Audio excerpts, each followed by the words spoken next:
आज के इस कार्यक्रम में मंच पर उपस्थित भारतीय जनता पार्टी ओबीसी मोर्चा के प्रदेश के अध्यक्ष माननीय सुनील यादव जी, भारतीय जनता पार्टी के बहुत ही वरिष्ठ नेता हमारे उत्तर प्रदेश के माननीय जयप्रकाश तोमर जी, माननीय मुकेश गुप्ता जी, मंच पर उपस्थित राम खिलाड़ी जी, मनीष जी, चौधरी जी और सभी इस सभागृह में उपस्थित अलग अलग समाज के प्रतिनिधि के रूप में आए हुए भाई और बहनों, आज हम सब एक अलग प्रकार के विषय पर चर्चा करने के लिए यहाँ पर आए हैं। सामान्यतः सब लोग जब मिलकर इकट्ठा होते हैं तो किसी न किसी विषय पर चर्चा होती है, लेकिन बहुत सारे विषय ऐसे होते हैं जिनमें राजनीतिक सामाजिक विषयों पर ज़्यादा चर्चा होती आई होगी। लेकिन जो आज विषय की चर्चा हम यहाँ पर करेंगे वो इस समय देश के लिए एक आवश्यक विषय है। ऐसे एक महत्वपूर्ण विषय पर आज की चर्चा यहाँ सुनील जी ने आयोजित की है। मैं सबसे पहले उन्हें धन्यवाद देता हूँ और साथ में इस कार्यक्रम के शुरू होने पर, क्योंकि अभी हमारा देश एक बहुत ही गर्व के साथ एक परिस्थिति से निकल करके आया है। हम सब जानते हैं पहलगाम की घटना के बाद पूरे दुनिया की नज़रें भारत पर थी कि अब भारत क्या करेगा, और माननीय मोदी जी के नेतृत्व में हमारी भारत की सेना ने जिस साहस के साथ, जिस टेक्नोलॉजी के साथ, जिस कूटनीति के साथ ऑपरेशन सिंदूर का संचालन किया, अपने ही देश की धरती से, जो माननीय प्रधानमंत्री जी ने कहा था कि हम किसी को भी नहीं छोड़ेंगे, ऐसे लगभग 9 से ज़्यादा आतंकवादी ठिकानों पर हमला करके 100 से ज़्यादा आतंकवादियों को मारने का काम, पाकिस्तान को सबक सिखाने का काम जो एक देश के अंदर हुआ है, मैं सबसे पहले इस कार्यक्रम में हमारे देश की सेना को सलाम करता हूं, माननीय प्रधानमंत्री जी को धन्यवाद देता हूं कि आज धीरे धीरे भारत अब उन देशों की श्रेणी में आकर खड़ा हो गया है जो ऐसे सभी हमलों का मुकाबला करने के लिए तैयार है। और पूरे दुनिया ने, माननीय प्रधानमंत्री जी का संबोधन हम सब ने सुना होगा, उन्होंने अपनी ये संबोधन में एक बात कही थी कि अभी तो हमने अपनी पूरी रक्षा प्रणाली को, डिफेंस सिस्टम को एक टेस्ट किया है, परीक्षण किया है, अभी इसका पूरा प्रयोग होना बाकी है। तो यानी आने वाले दिनों में भारत की हमारी सामरिक शक्ति क्या होगी, ये एक दुनिया के लिए एक संकेत भी है। तो एक बहुत गर्व के साथ हमारा देश, कुछ वर्षों पहले हम सब जानते थे कि भारत में कहीं पर भी कुछ हो और हम अलग प्रकार के देश में चर्चाएं होती थी, लेकिन अब जो प्रधानमंत्री जी कहते हैं कि हम छेड़ेंगे नहीं, लेकिन कोई अगर हमको छेड़ेगा तो हम उसको छोड़ेंगे नहीं। तो ऐसे पूरे देश के अंदर नहीं, दुनिया के अंदर आप रोजाना अखबार के उन पन्नों को देखिए, कई बार हम देश के लोगों को समझ में नहीं आता है कि केवल आतंकवाद का जवाब देना नहीं है। जिस दिन से घटना हुई है, रोजाना कश्मीर में कितने आतंकवादी मारे जा रहे हैं, जरा वो कैलकुलेशन करना शुरू करिए। रोजाना की पेपर की खबर है, शायद दिल्ली तक वो खबर आती नहीं होगी, लेकिन जम्मू कश्मीर के अखबारों में रोजाना आतंकवादियों को पकड़ने की, मारने की खबरें आ रही हैं। और केवल जम्मू कश्मीर में नहीं, रोजाना भारत में भी जो हमारा ऑपरेशन चल रहा है उसकी भी खबरें आ रही हैं। और दुनिया भर के अंदर भी समाचार जो हम तक नहीं पहुंचते, जो बहुत सारे ऐसे लोग देश से भागे हुए थे, उन सबके मन में भी डर है कि आने वाले दिनों के अंदर भारत के लोग क्या करने वाले हैं, उसका भी एक डर उनके मन में पैदा हुआ है। यह भारत की एक बढ़ती हुई ताकत है। ये पूरे दुनिया के अंदर भारत का बढ़ता हुआ जो एक सम्मान है, आप किसी भी देश में जाइए, आज भारत के लोगों का जो सम्मान होता है, जो पहले जाते थे और आज जाते हैं, उनको लगता है कि अब हम किसी भी देश में जाते हैं तो भारत के बारे में गर्व का जो अनुभव होता है कि अच्छा भारत से आए, ऐसा एक भारत हम सबके सामने बनता हुआ दिख रहा है। तो हम सब ऐसे भारत में रहने वाले लोग जिनके सामने एक भविष्य का भारत आने वाला है, उसी के संदर्भ में आज का ये जो महत्वपूर्ण विषय है। हम सब जानते हैं कि 1947 में अपना देश भारत आज़ाद हुआ।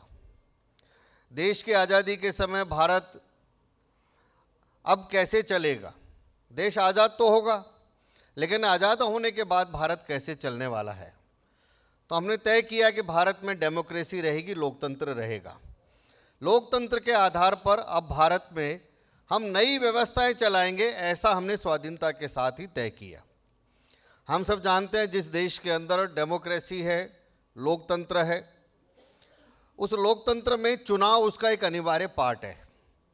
लोकतंत्र का अर्थ ये है कि लोगों के द्वारा चुना गया अपनी एक व्यवस्था, अपना एक तंत्र जो उस व्यवस्था का संचालन करेगा। तो उस लोकतंत्र के लिए आवश्यक है चुनाव होना। तो भारत में भी देश की आज़ादी के बाद 1952 से 52 से देश के अंदर चुनाव होने की प्रक्रिया शुरू हुई। हम सब जानते हैं कि चुनाव निष्पक्ष रूप से हो, चुनाव स्वस्थ तरीके से हो, यह किसी भी लोकतंत्र के लिए आवश्यक है। अगर चुनाव ठीक नहीं होते हैं, चुनाव के ऊपर ही लोगों के मन में अविश्वास है, चुनाव को कराने में ही समस्याएं आ रही हैं, तो कभी भी उस देश का लोकतंत्र सुरक्षित नहीं रह सकता। यानी भविष्य वहाँ पर लोकतंत्र नहीं रहेगा। हम आज बांग्लादेश को देख रहे हैं, हम अपने पड़ोसी पाकिस्तान को भी देख रहे हैं, हम अपने आसपास के नेपाल को भी देखिए, श्रीलंका को भी देखिए।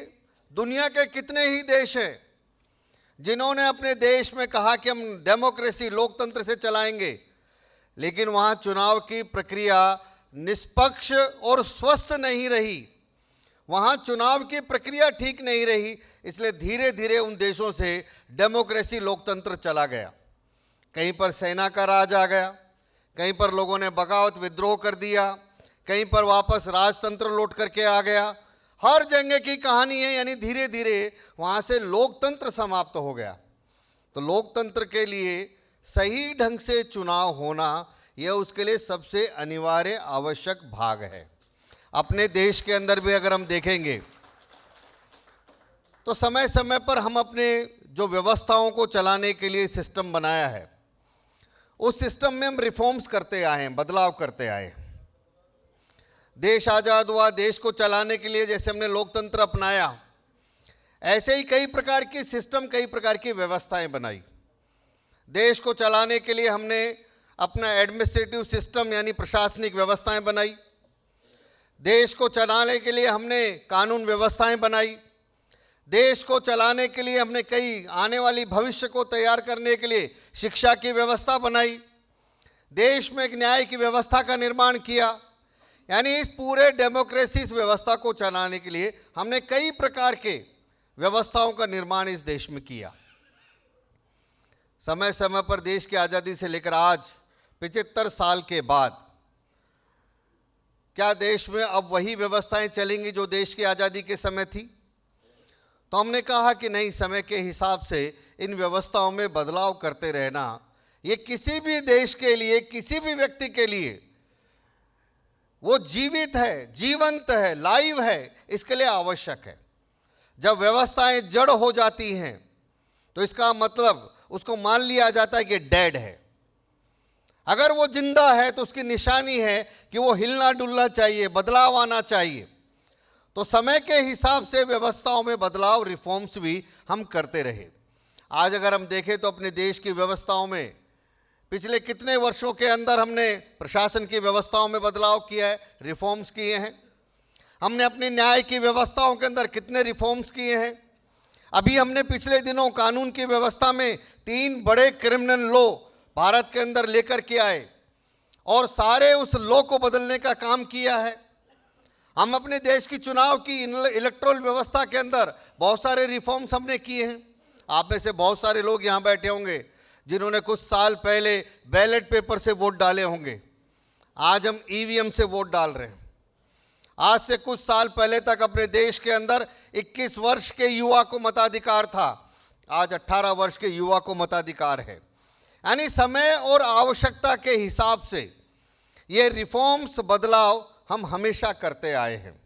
आज भी समय की आवश्यकता, बदलती हुई परिस्थिति, बदलती हुई दुनिया, अब दुनिया भी बदल गई है। वैश्वीकरण का युग है, ग्लोबलाइजेशन है। पूरे दुनिया की खबरें आपके हाथ में विद इन सेकेंड्स में आती हैं। आज अमेरिका में क्या हुआ, रशिया में क्या हुआ, विद इन सेकेंड्स इतनी तेज टेक्नोलॉजी आ गई है। तो इस सारी बदलती हुई दुनिया में, बदलती हुई परिस्थिति में, समय की आवश्यकता के हिसाब से और उसके साथ ही भारत में रहने वाले अब 140 करोड़ लोगों के सपने भी बदल गए हैं।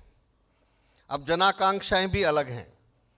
आज से कुछ साल पहले तक अगर हम देखेंगे तो एक सामान्य व्यक्ति के मन में एक इच्छा रहती थी कि मेरी रोटी कपड़ा मकान पढ़ाई और दवाई इतनी व्यवस्थाएं हो जाए, मेरा जीवन आराम से निकल जाए। अंत में सोचता था अपना एक छोटा सा घर बना लूं। लेकिन आज के 140 करोड़ भारत की केवल यही आकांक्षाएं नहीं है।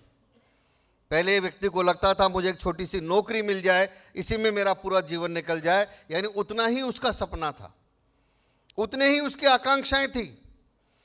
लेकिन आज 140 करोड़ के भारत की अब ये आकांक्षाएं और सपने नहीं हैं, अब उसके सपने कुछ और हैं। तो ये सारी बदलती हुई परिस्थिति में आज देश के अंदर फिर से ये चर्चा शुरू हुई है कि इस प्रकार के हमारी कुछ व्यवस्थाओं में रिफॉर्म्स करें, बदलाव करें।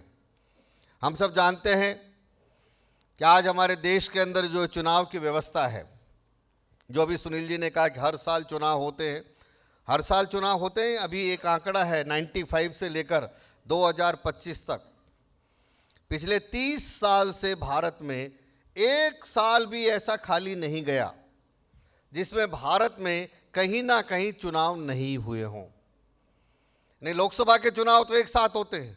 इसका अर्थ क्या है कि बाकी के और 30 साल में हर जगह कहीं ना कहीं विधानसभा के चुनाव होते रहे। यानी पिछले 30 साल से भारत में कहीं ना कहीं किसी प्रदेश के अंदर चुनाव होते हैं और वहां पर आचार संहिता लगी रहती है। अभी अगर हम देखें 2024 में लोकसभा का चुनाव हुआ। लोकसभा के चुनाव से पहले मध्य प्रदेश, छत्तीसगढ़, राजस्थान, इन विधानसभा के चुनाव हुए। जो ही है लोकसभा का चुनाव समाप्त हुआ, जम्मू कश्मीर, हरियाणा, महाराष्ट्र, झारखंड, दिल्ली और आने वाले कुछ महीनों के बाद बिहार का समाप्त होते ही बंगाल, आसाम, तमिलनाडु, पुडुचेरी, यानी हर साल भारत में कहीं ना कहीं चुनाव होने के कारण से हमारा देश हमेशा एक इलेक्शन के मोड में रहता है। और 30 साल से भारत में चुनाव ही हो रहे हैं। चुनाव होते हैं तो केवल वो स्टेट बिजी नहीं होता, पूरा देश बिजी होता है। देश की सारी ब्यूरोक्रेसी लग जाती है, इलेक्शंस में ड्यूटियां लगती हैं, सारी पॉलिटिकल पार्टियां एंगेज होती हैं। उसके कारण से पूरा देश में हमेशा एक इलेक्शंस का, एक फेस्टिवल का एक माहौल हमारे देश में बना हुआ है। इसलिए देश में एक नई चर्चा शुरू हुई है कि भारत में अब जो ये एक नई समस्या हम सबके सामने आ रही है, उसको लेकर क्या देश में एक साथ चुनाव हो सकते हैं क्या? तो वन नेशन वन इलेक्शन, यह एक डिबेट, एक बहस, एक चर्चा शुरू हुई है। अब कुछ लोगों को लग सकता है कि ये नया है। ये विषय कोई नया नहीं है।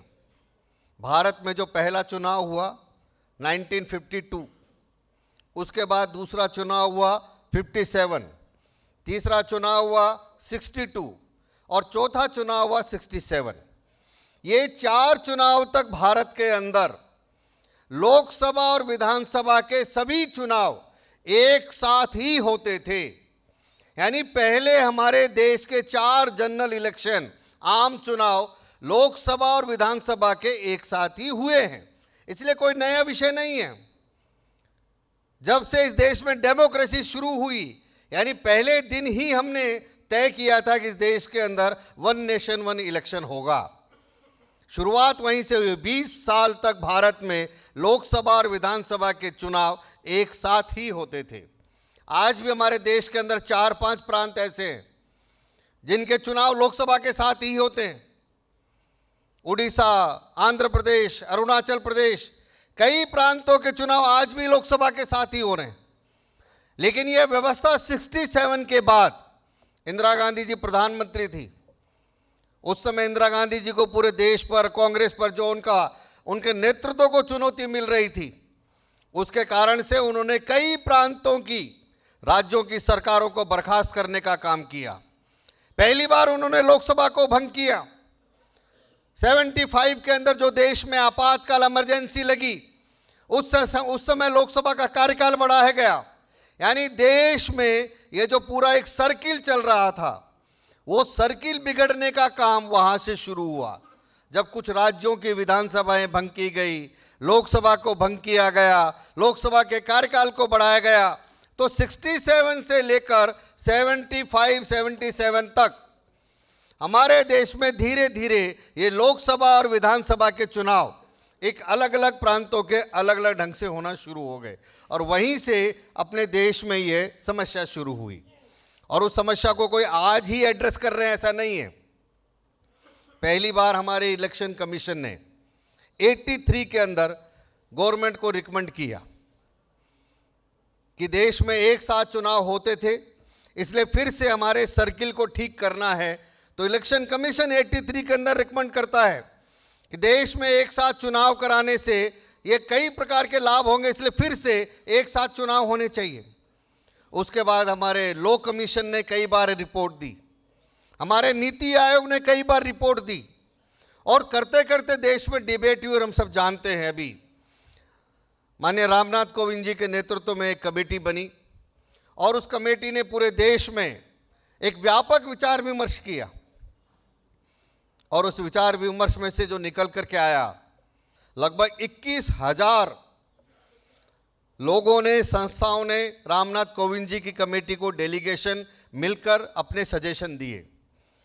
67 पॉलिटिकल पार्टियों में से 45 पॉलिटिकल पार्टियों ने वन नेशन वन इलेक्शन पर अपने सुझाव रामनाथ कमेटी जी को दिए, और उसके बाद में पूरी एक रिपोर्ट बनाकर रामनाथ कोविंद जी ने प्रधानमंत्री जी को सौंपी, सरकार को सौंपी। सरकार उस पर कैबिनेट में चर्चा हुई, उसको पास किया गया, लोकसभा में बिल आया, और लोकसभा में बिल पर चर्चा के दौरान जॉइंट पार्लियामेंट्री कमेटी को यह बिल सौंप दिया गया कि आप अभी और देश पे चर्चा करिए, और चर्चा करने के बाद फिर आने वाले समय के अंदर कैसे हमारे देश में यह एक साथ चुनाव हो सकते हैं, इस पर फिर लोकसभा में चर्चा होगी।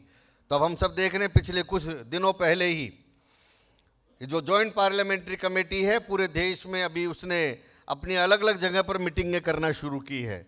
शायद इस समय जॉइंट पार्लियामेंट्री कमेटी महाराष्ट्र में है, पहले स्टेट में गई है, वहाँ सभी पॉलिटिकल पार्टी के लोगों से मिलेगी, सभी नेताओं से मिलेगी, सभी जजेस से मिलेगी, लोक क्षेत्र में काम करने वाले लोगों से मिलेगी। चर्चा करने के बाद पूरे देश भर के सभी प्रांतों में घूम करके वो कमेटी भी बाद में अपनी रिपोर्ट पार्लियामेंट में रखेगी, और शायद जब भी कभी अवसर आएगा कुछ महीनों के बाद, देश में एक नई प्रकार की व्यवस्थाएं हमको देखने को मिलेगी। ये बार बार चुनाव होने के कारण से कुछ समस्याओं की चर्चा हम सब जानते हैं। बार बार चुनाव होने के कारण से क्या नुकसान हो रहा है, तो सबसे बड़ा नुकसान जो है, कई बार हम लोगों को लगता है कि बार बार चुनाव होने से पैसा ज़्यादा लगता है। ठीक है, खर्चे का भी एक विषय है, लेकिन अगर हम इस देश के नागरिक सबसे ज़्यादा विचार करें तो बार बार चुनाव होने के कारण से सबसे ज़्यादा हमारे देश में जो विकास के काम हैं उनको सबसे ज़्यादा नुकसान पहुंचता है। जब भी चुनाव होता है आचार संहिता लग जाती है, सारे देश के अंदर विकास के काम रुक जाते हैं, हमारे देश का विकास प्रभावित हो रहा है। यानी डेवलपमेंटल एक्टिविटी बार बार चुनाव होने के कारण से सबसे ज़्यादा प्रभावित होती है। आप में से कुछ लोग अगर ये काम करते होंगे तो ध्यान में आएगा कि जब भी चुनाव आते हैं, मैं भी एक पॉलिटिकल पार्टी का कार्यकर्ता हूँ, सामान्यतः चुनाव लड़ने वाले भी चुनाव जीतने के लिए बहुत सारी घोषणाएं करते हैं। पॉलिटिकल पार्टियां भी घोषणा करती हैं, हम ये करेंगे, वो करेंगे, ये विकास के काम करेंगे। कुछ लोग सत्ता में रहते हैं तो चुनाव जीतने के लिए कुछ विकास के काम शुरू भी कर देते हैं, वोटर्स को लुभाने के लिए कि देखो मैंने आपका काम शुरू कर दिया है। 4 साल 5 साल एमएलए रहे, एमपी रहे, तब कोई काम नहीं करेंगे, चुनाव से आने वाले कुछ महीने पहले उस काम को शुरू करेंगे। और वोटर को कहेंगे देखो मैंने पिछली बार आपसे वादा किया था, अब मैं आपके ये सड़क बना रहा हूं, अब मैं आपकी ये नाली बना रहा हूं, अब मैं आपका ये बिल्डिंग बना रहा हूं, काम शुरू करा देंगे। लेकिन आप उठाकर देखिए, ऐसे पॉलिटिकल कारणों से जो जो भी डेवलपमेंट के काम शुरू होते हैं वो सारे के सारे चुनाव के बाद पेंडिंग हो जाते हैं। 2014 के अंदर जब प्रधानमंत्री जी जीत करके आए, लोकसभा के चुनाव के बाद प्रधानमंत्री बने, पूरे देश भर में ऐसे पेंडिंग कितने काम होंगे जो डेवलपमेंट के काम शुरू हुए लेकिन पूरे ही नहीं हुए। हर जिले से उन्होंने लिस्ट मंगा कर इन सारे डेवलपमेंट के काम को हम कैसे पूरा करेंगे। और पहले 5 साल में देश के ऐसे भी आधे अधूरे कामों को उन्होंने पूरा कराने का काम शुरू किया। हम सब जानते हैं, मैं भी कई जगह देखता हूं, सड़क बनी है, इधर से उधर से आ रही है, बीच की कई किलोमीटर की सड़क 5 साल 10 साल तक नहीं बनती है। क्यों नहीं बनी जी? नहीं जी, वो बीच में रेलवे का आता है इसलिए वो पेंडिंग है, रेलवे को बनाना है। क्या हुआ जी? वो चुनाव के समय पेंडिंग हो गया था, काम नहीं हुआ, वो आज तक पेंडिंग है। ऐसे देश में कितने ही डेवलपमेंट के काम पेंडिंग रहते हैं, यानी बार बार चुनाव होने के कारण से हमारे देश में जो इंफ्रास्ट्रक्चर की गतिविधियां हैं, डेवलपमेंटल एक्टिविटी हैं, डेवलपमेंटल के जो काम हैं, वो सारे के सारे डिले हो जाते हैं या पेंडिंग में चले जाते हैं। ये हमारे देश को सबसे बड़ा नुकसान है। बार बार चुनाव होने के कारण से जो आर्थिक विषय की चर्चा होती है, कितना पैसा खर्च होता है। इस बार के लोकसभा चुनाव का एक आंकड़ा निकालकर हम देखें तो इस बार के लोकसभा चुनाव में 1,35,000 करोड़ रुपया खर्च हुआ है। एक रिपोर्ट के अनुसार 1,35,000 करोड़ रुपया एक चुनाव में खर्च हुआ है, और ये केवल चुनाव आयोग का खर्चा है। इस खर्चे के अंदर पॉलिटिकल पार्टियों का, चुनाव लड़ने वाले लोगों का और जोड़ लीजिए। इसके बाद लोकसभा के बाद होने वाले सभी विधानसभाओं के चुनाव का खर्चा, सभी पॉलिटिकल पार्टी और उनके कैंडिडेट का खर्चा जोड़ते हैं तो एक अनुमान आता है कि भारत के अंदर 5 साल में जितने भी विधानसभा और लोकसभा के चुनाव भारत के अंदर होते हैं, एक 5 से 7 लाख करोड़ रुपया भारत में केवल चुनाव कराने में खर्च हो जाते हैं। अब भारत जैसे एक देश में अगर 5 से 7 लाख करोड़ रुपया केवल चुनाव पर खर्च हो रहा हो तो भारत जैसे प्रगतिशील देश के लिए यह वास्तव में एक बड़ा चैलेंज है। कई बार हमको भी लगता है कि चुनाव में होता क्या है।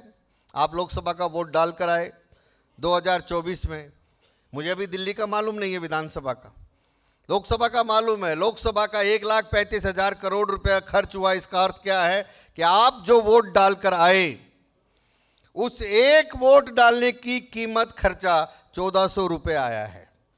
1,400 रुपया प्रति वोट। आपके हाथ पर जो शाई लगी है उस शाई की कीमत 1,400 रुपया लगती है। यानी इस बार के चुनाव में प्रति वोटर, अब आपको लगता होगा शाई का खर्चा 5 रुपये 10 पैसा, ये क्या है, एक बटन ही तो दबाया जाकर, लेकिन वो बटन दबे उसके लिए, वो परिणाम आए उसकी व्यवस्था बनाने के लिए, जो वर्षों तक महीने तक काम चलता है चुनाव के लिए, उसके लिए प्रति वोटर जो खर्चा आता है वो इतना आता है। तो भारत जैसे देश में ये 5 से 7 लाख करोड़ रुपया खर्च होना, यह भी हमारी बार बार चुनाव के कारण से एक बहुत बड़ा चैलेंज, बहुत बड़ी समस्या है। जब भी चुनाव होता है आप सोचिए कितने लोगों की चुनाव में ड्यूटी लगती है। इस बार के लोकसभा के चुनाव के अंदर 1 करोड़ से ज़्यादा लोगों की चुनाव में ड्यूटी लगी है। 10 लाख से ज़्यादा बूथ भारत के अंदर हैं। 10 लाख बूथ पर चुनाव कराने जाने वाली पोलिंग पार्टियां और पूरे चुनाव को मैनेज करने के लिए 1 करोड़ से ज़्यादा लोग भारत के अंदर इस चुनाव में ड्यूटी लगी। अब आप सोचिए 1 करोड़ लोगों की मैन पावर, पहले ट्रेनिंग लेना, ड्यूटी लगना, जाना, चुनाव कराना, काउंटिंग करना, कितनी बड़ी मैन पावर, कितने देश के संसाधन इस चुनाव में लग रहे हैं। यानी अगर हम तीसरी बड़ी समस्या देखें तो हमारे देश की मैन पावर, हमारे देश के कितने वर्किंग डेज, हमारे देश के कितने वर्किंग आवर्स गिनिए आप। एक किसी ने गिन करके मुझे बताया कि एवरेज पूरे भारत के अंदर 5 साल के अंदर चुनाव कराने के अंदर आचार संहिता जब लगती है और इलेक्शन होता है तो 5 साल के कार्यकाल के अंदर कम से कम 200 वर्किंग डेज इसके अंदर चले जाते हैं। अब 200 दिन चुनाव कराना और चुनाव से संबंधित व्यवस्था या आचार संहिता के कारण से भारत में शायद 5 साल में 1700 कुछ दिन होते हैं। उस 1700 दिन के अंदर शनिवार रविवार की छुट्टी, फेस्टिवल की छुट्टी, ये सब निकाल दीजिए। उसके अलावा और बाकी के 200 दिन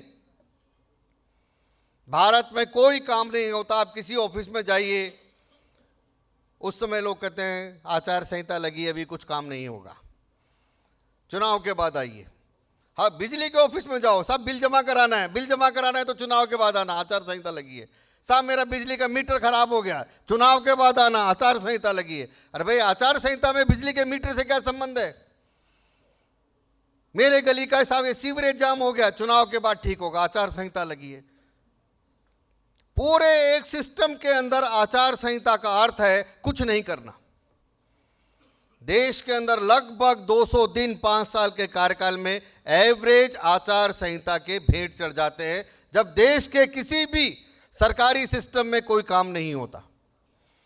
पिछले 5 साल जो महाराष्ट्र में सरकार रही, महाराष्ट्र में 300 दिन तक आचार संहिता लगी रही।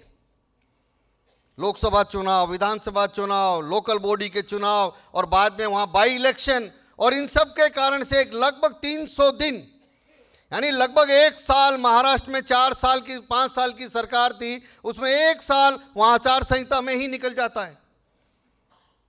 हम सरकार से अपेक्षा कर रहे हैं, हम सरकार को चुनते हैं कि जो सरकार जीत करके आए, बनकर आए, वो देश के लोगों को गुड गवर्नेंस दे, सुशासन दे। वो सरकार लोगों के लिए वेलफेयर स्कीम्स लेकर के आए। वो सरकार एक आम आदमी नीचे तक, हर व्यक्ति तक वो सुविधाएं पहुंचे, उसके लिए सिस्टम बनाए। लेकिन बार बार चुनाव होने के कारण से जिस सिस्टम को, जिस व्यवस्था को गुड गवर्नेंस देने का काम करना है, जिस व्यवस्था को वेलफेयर स्कीम्स बनाना है, पॉलिसी बनाना है, नीचे तक एग्जीक्यूट करके वहां तक पहुंचाना है, कहां तक वो पहुंचेंगी जब पूरा सिस्टम में ही बार बार चुनाव होने के कारण से एक सिस्टम का मूड ही इलेक्शन ओरिएंटेड होगा, तो कहां से गुड गवर्नेंस होगा, कहां से वेलफेयर स्कीम बनेंगी, कहां से नीचे पहुंचेंगी, कहां से कोई भी सरकार, कोई भी तंत्र, कोई भी नेता, कोई भी मंत्री, एमएलए उन चीज़ों को पूरा कर पाएगा? क्योंकि वो पॉलिटिकल पार्टी है, उस पॉलिटिकल पार्टी में भी उनकी ड्यूटी लगती है। जाओ भाई, चुनाव तो दिल्ली का है, लेकिन हम सब जानते हैं दिल्ली में चुनाव हुआ, दिल्ली प्रांत का चुनाव है, चलो भाई आसपास के प्रांत के सब कार्यकर्ताओं दिल्ली की मदद करने के लिए सारे विधायक सांसद आ गए, कोई बिहार का, कोई यूपी का, यहाँ अपने अपने लोगों से संपर्क कर रहे हैं। अखिल भारतीय पार्टी है भारतीय जनता पार्टी, देश भर से लोग कार्यकर्ता एक दूसरे की मदद करने के लिए आते हैं, चुनाव में सहयोग करने के लिए आते हैं, मंत्री आते हैं, पूरा सिस्टम उसमें लग जाता है। क्यों? क्योंकि आजकल चुनाव आपके एक पैमाना बन गया है। आप चुनाव जीतते हैं तो बहुत अच्छे हैं, चुनाव नहीं जीतते हैं तो आप बेकार हैं। यानी आपकी परफॉर्मेंस का ऑडिट बाय इलेक्शन होता है। इलेक्शन के माध्यम से, उसके परिणाम से ही आपके आइडियोलॉजी का, आपकी पार्टी का, आपकी परफॉर्मेंस का एक ऑडिट होगा। जनता उसी से आपका एनालिसिस और विश्लेषण करती है। इसलिए हर पॉलिटिकल पार्टी पर दबाव है, चाहे कोई भी चुनाव हो, चुनाव लड़ना है और जीत कर आना है। ये लड़ना और जीतने की इस कड़ी के अंदर 5 साल में चुनाव के कारण से जो बाकी की जनता की अपेक्षाएं हैं या पॉलिटिकल पार्टियां जो वादा करती हैं, हम ये करेंगे, वो करने में कहीं ना कहीं ये सारे मुद्दे उसके लिए एक समस्या बनकर आते हैं। और इसी सारी समस्याओं में से देश में ये चर्चा और बहस निकली है कि अब इन सब का एक ही समाधान है कि अगर एक साथ चुनाव जैसे पहले भारत में होते थे फिर से उसी प्रकार से होंगे तो शायद कुछ हम चीज़ों को ठीक कर पाएंगे। अगर एक साथ चुनाव होते हैं तो जो मैंने पहले कहा कि सबसे बड़ा फायदा इस देश को क्या होगा, तो सबसे बड़ा फायदा जो आज इस देश में हम सब देख रहे हैं, मैं अगर उसको एक लाइन में अगर बोलता हूं कि भारत में सबसे बड़ा फायदा होगा वो ये होगा कि देश के अंदर राजनीति कम होगी, विकास ज़्यादा होगा। आज हमारे देश के अंदर बार बार चुनाव होने के कारण से पॉलिटिक्स ज़्यादा हो रही है। जब भी चुनाव होगा तो पॉलिटिक्स होगी, एक दूसरे पर आरोप लगेंगे, प्रत्यारोप लगेंगे। मैं कई बार मजाक में कहता हूं लोगों को कि अगर आपको अपने बारे में जानना है तो आप केवल चुनाव लड़कर देख लीजिए, जनता आपका पूरा जीवन परिचय निकाल कर दे देगी। लोगों के बारे में चर्चाएं उल्टी सीधी, चुनाव है, आरोप प्रत्यारोप चलते हैं, यानी राजनीति होगी। तो अगर हम चाहते हैं कि देश के अंदर पॉलिटिक्स कम हो और डेवलपमेंट ज्यादा हो, तो स्वाभाविक रूप से हमारे सामने एक ही है कि बार बार चुनाव के बजाय अगर एक साथ चुनाव होगा तो देश में चुनाव का एजेंडा पॉलिटिक्स नहीं होगी, देश का एजेंडा डेवलपमेंट होगा। किसने काम किया, किसने नहीं किया, आ जाओ भैया। काम के आधार पर चुनाव में फैसला होगा, राजनीति के आधार पर नहीं होगा। आप कोई मुद्दे के आधार पर हवा बनाएंगे, एक मुद्दा पकड़कर चलेंगे, समाज में विभ्रम की राजनीति पैदा करेंगे, निराशा उत्पन्न करेंगे। राजनीति होगी तो सब प्रकार के मुद्दे निकल कर आएंगे। तो देश में राजनीति कम और विकास ज्यादा करना है तो यह एक समाधान है। देश में खर्चे को कम करना है।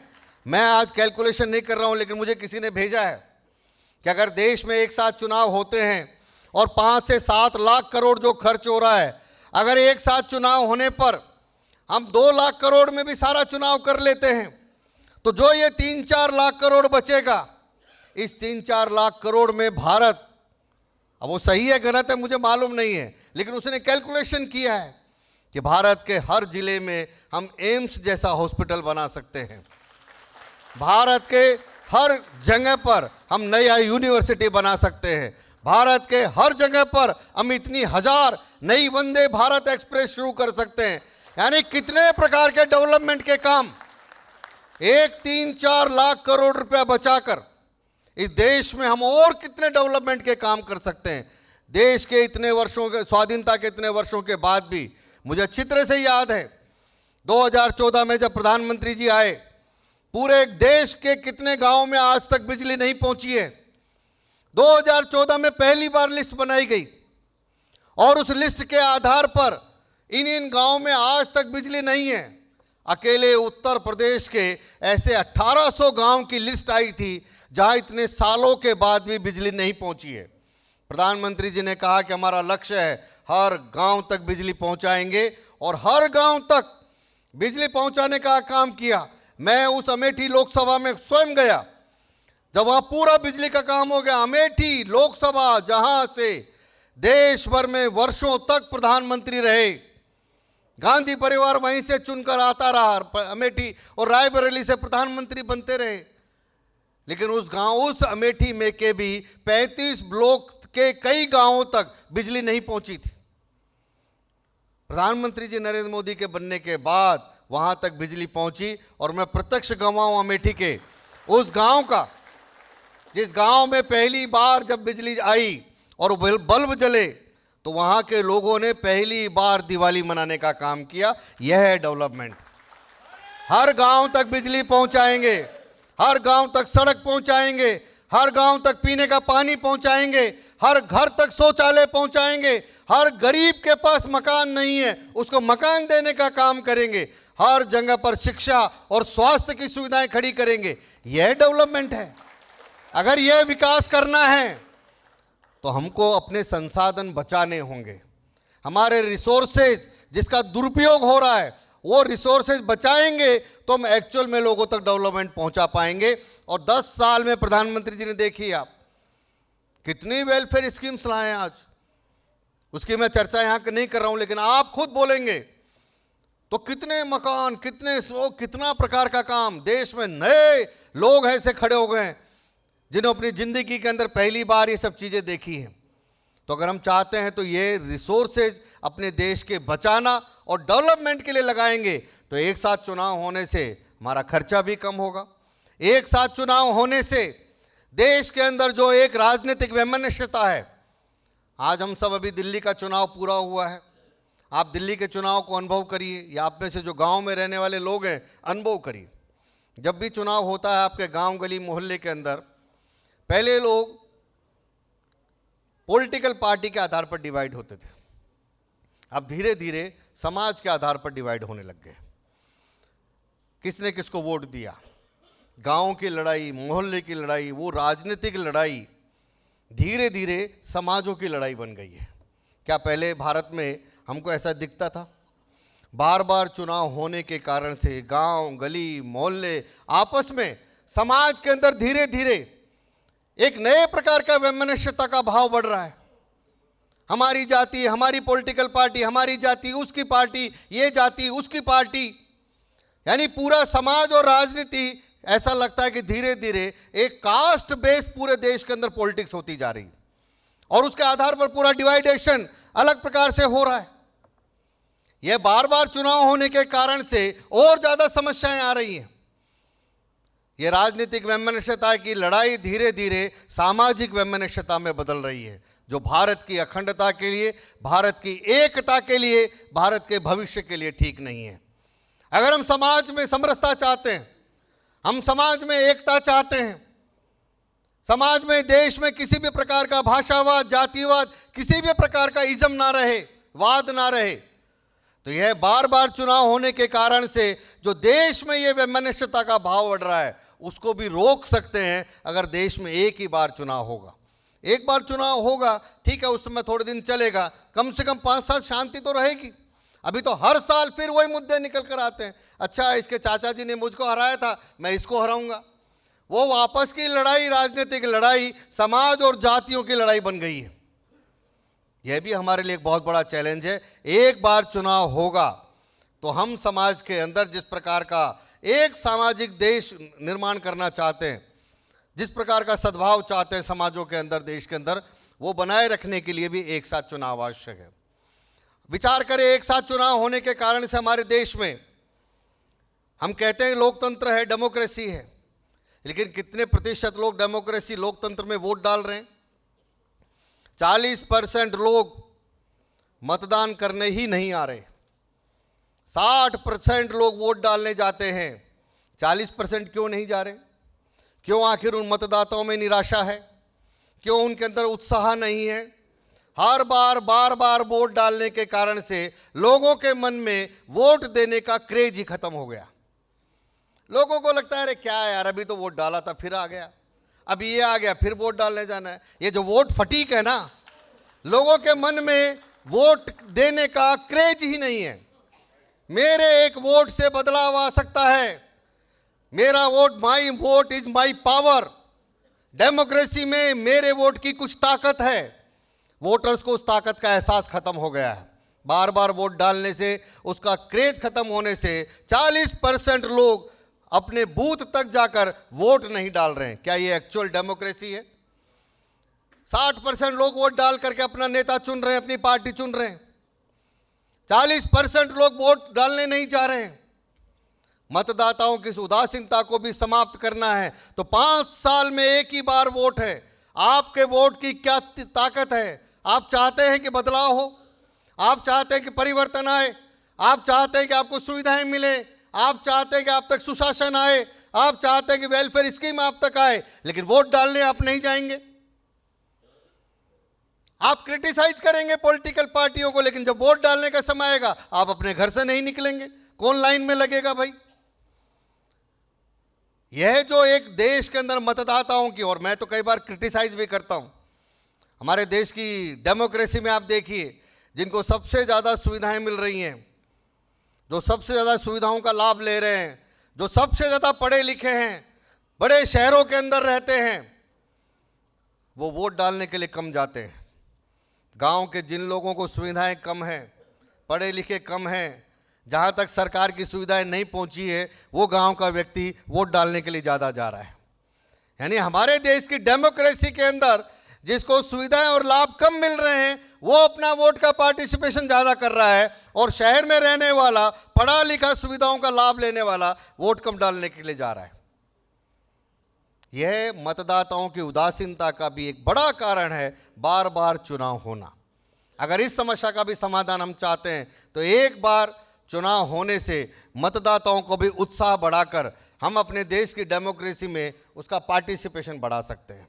एक ही बार चुनाव होगा, ज़्यादा लोगों को अवसर मिलेगा, नए लोगों को अवसर मिलेगा। अलग अलग चुनाव होते हैं, मैं एमएलए लड़ लिया, एमएलए नहीं जीता तो एमपी लड़ लिया, एमपी भी नहीं जीता तो कॉरपोरेटर लड़ लिया। कुछ ही लोग, कुछ ही पॉलिटिकल लोग घूम घूम के 5 साल में कहीं ना कहीं अवसर मिल जाए चुनाव लड़ने का जुगत लगाते रहते हैं। एक साथ चुनाव होगा भैया, जो लड़ना है लड़ लो, खत्म। जब एक साथ चुनाव होंगे तो नए लोगों को अवसर मिलेगा, नए युवाओं को अवसर मिलेगा। जो लोग और राजनीति में आकर काम करना चाहते हैं, ऐसे उन प्रतिभाशाली लोगों को अवसर मिलेगा। कई बार कुछ ही पॉलिटिकल परिवारों के आसपास में पूरा राजनीति केंद्रित हो जाती है, उन्हीं परिवारों को लाभ मिलता है। एक साथ चुनाव होगा तो आप ये मानकर चलिए परिवारवाद की राजनीति पर भी अंकुश लगेगा, नए लोगों को अवसर मिलेगा। यह भी एक साथ चुनाव होने का फायदा है। एक ही साथ चुनाव होने का एक और फायदा, आप में से कोई व्यापारी इंडस्ट्रियलिस्ट हो, हमारे यहाँ मुकेश जी बैठे हैं, और भी कई लोग होंगे। एक ही बार चुनाव होगा तो कम से कम चंदा सहयोग एक ही बार देना पड़ेगा। बार बार चुनाव में जो चंदा सहयोग देना पड़ता है उससे भी मुक्ति मिलेगी। देश का जो व्यापारी इंडस्ट्रीज परेशान है, जब भी चुनाव होता है चुनाव लड़ने वाला, चुनाव लड़ाने वाला जाएगा वहीं पर। हर पॉलिटिकल पार्टी हर चुनाव लड़ने वाले को देना ही है। उसके कारण से वह भी जो देश में व्यापारी इंडस्ट्रियलिस्ट है वो भी परेशान है, उसको भी मुक्ति मिलेगी।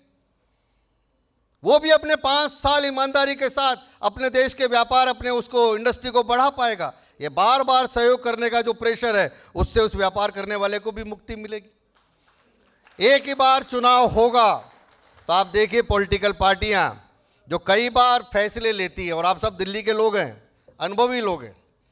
केजरीवाल हर चुनाव में घोषणा करता था बिजली फ्री कर दूंगा, पानी फ्री कर दूंगा। चुनाव जीतने के लिए कोई ना कोई एक पॉकेट से निकालता था, चाहे हो ना हो घोषणा कर दो।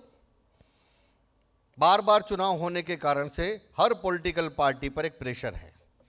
चुनाव जीतना है तो वोटर कैसे वोट देगा, क्या देने से देगा, तो जो चाहिए दो, चुनाव जीतो, उसके बाद देखेंगे। धीरे धीरे हमारे देश में ये कल्चर बढ़ रही है। इस कल्चर का नुकसान क्या है? हिमाचल प्रदेश है, कर्नाटक है, जाकर देखिए।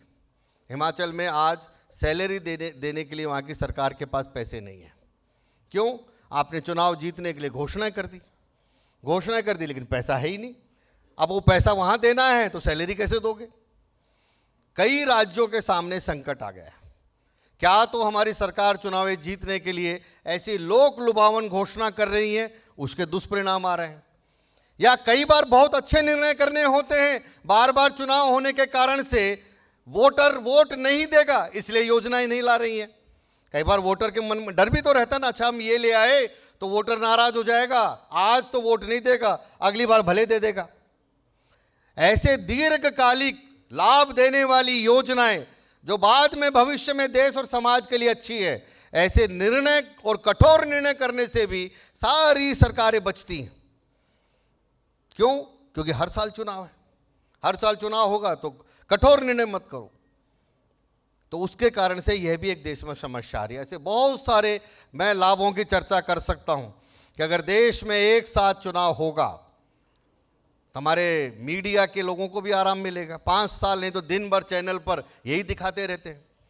5 साल में एक ही बार चुनाव होगा तो भैया बाकी के साल में चुनाव जब हो तो 6 महीने दिखाना, बाकी का कुछ अच्छे काम दिखाओ। दिन भर उनकी भी मजबूरी है, 24 घंटा चैनल है तो फलाना नेता ने क्या कहा, उसने क्या कहा, 24 घंटे चैनल पे आप देखो वही रिपीट टेलीकास्ट होता रहता है, वही पॉलिटिकल खबरें आती रहती हैं। अब और कुछ नहीं है तो पहलगाम चल रहा है, पहलगाम ही चल रहा है, महीनों तक चलता रहेगा। लड़ाई है तो लड़ाई चलती रहेगी। वहां उनके पास कुछ क्रिएटिव, कुछ रचनात्मक, प्रेरणास्पद देने वाला कुछ काम दिखता है क्या? नहीं है। हमारा शेयर मार्केट है, चुनाव होता है उठ जाता है, गिर जाता है, बेचारा गरीब आम आदमी अपना छोटा मोटा इन्वेस्टमेंट करता है, पता चलता है ये सरकार बन गई, उसका पैसा डूब गया, किसी का बन गया। यानी पूरे देश की आर्थिक व्यवस्था भी चुनाव से प्रभावित होती है। इसलिए किसी आर्थिक विशेषज्ञ ने कहा है कि अगर एक साथ चुनाव होते हैं तो भारत की जीडीपी एक साथ चुनाव कराने के इस निर्णय से ही 1.5% तक हमारी देश की जीडीपी बढ़ जाएगी और भारत 8% से ज्यादा जीडीपी वाला देश बन जाएगा। जो आज हम 5वीं अर्थव्यवस्था दुनिया की बने हैं और कुछ दिनों के बाद ही हम 4थी अर्थव्यवस्था भारत बनने वाला है। जैसे ही देश में 1 नेशन 1 इलेक्शन होगा, आप देखेगा भारत दुनिया की 3री अर्थव्यवस्था ऑटोमेटिकली बन जाएगा। क्यों बनेगा? क्योंकि हम अपने रिसोर्सेज का सदुपयोग करेंगे।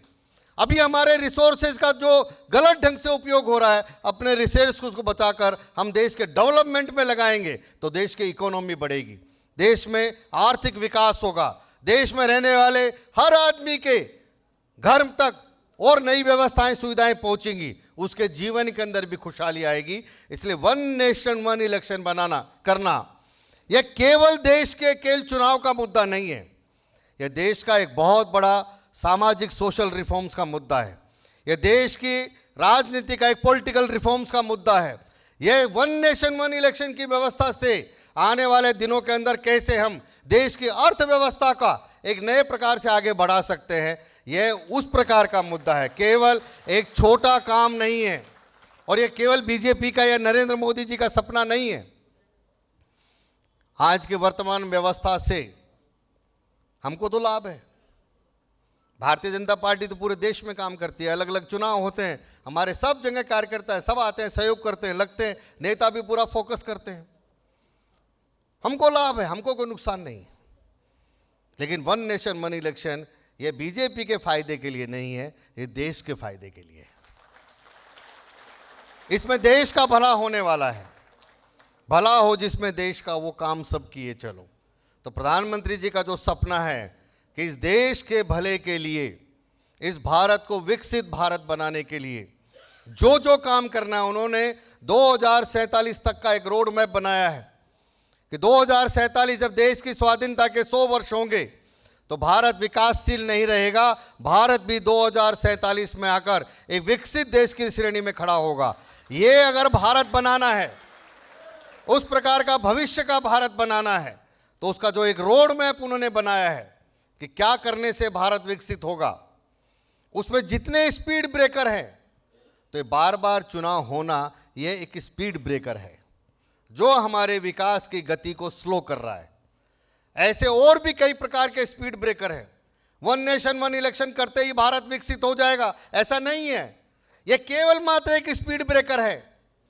यह हटाने से हमारे विकास की गति तेज होगी, हमारी स्पीड बढ़ जाएगी, और स्पीड बढ़ती है तो और चीज़ों में फिर अपने आप हमारा काम तेजी से होना शुरू होता है। इसलिए विकसित भारत बनाने के रोड मैप में जो कई प्रकार के रिफॉर्म्स हैं, वो रिफॉर्म्स में से एक रिफॉर्म्स है हमारे देश में ये बार बार चुनाव होने को, अगर एक साथ अगर हम चुनाव करते हैं तो जो हम सब चाहते हैं कि आने वाले दिनों के अंदर हम सब एक भविष्य का इस प्रकार का विकसित भारत देखें, उस सारे बदलाव के परिवर्तन का जो अभियान देश में शुरू हुआ है, और कोई ये फिक्स नहीं है। आज के कार्यक्रम का उद्देश्य भी यही है कि हम सब समाजों के अलग अलग प्रतिनिधि यहाँ पर आए हैं, हम सब यहाँ पर जीवंत लोग हैं, लाइव हैं। हम देश में एक अभियान चलाएं। अगर हमको लगता है कि हाँ ये काम देश के लिए है, तो पार्टी पॉलिटिक्स छोड़ करके इससे बाहर निकलकर अगर नेशन फर्स्ट, देश पहले है और ये काम देश के लिए अगर है, तो मैं इसका समर्थन करता हूँ।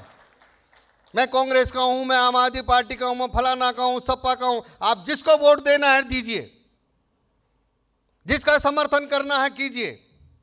लेकिन मुद्दा अगर ये आपको लगता है कि ये देश के हित में है, एक साथ चुनाव होने से हमारे आने वाली पीढ़ियों का भविष्य अच्छा होगा, हमारा यह भारत विकसित भारत बनेगा, तो यह अभियान केवल हम सब कार्यकर्ताओं का अभियान नहीं, यह एक जनता का अभियान बनना चाहिए। जनता का दबाव उन लोगों पर पड़ना चाहिए जो इस अभियान का, इस मुद्दे का विरोध करते हैं, क्योंकि जो विरोध कर रहे हैं वो अपनी केवल राजनीति देख रहे हैं, उनको देश से कोई मतलब नहीं है। अगर मैं देश के लिए सोचता हूं तो मैं इस मुद्दे का समर्थन करने के लिए इस अभियान को हम सब आ गए, इसके कैसे एग्जीक्यूशन होगा, कब होगा, क्या होगा, वो हमारे देश के विशेषज्ञ एक्सपर्ट लोग सोचेंगे।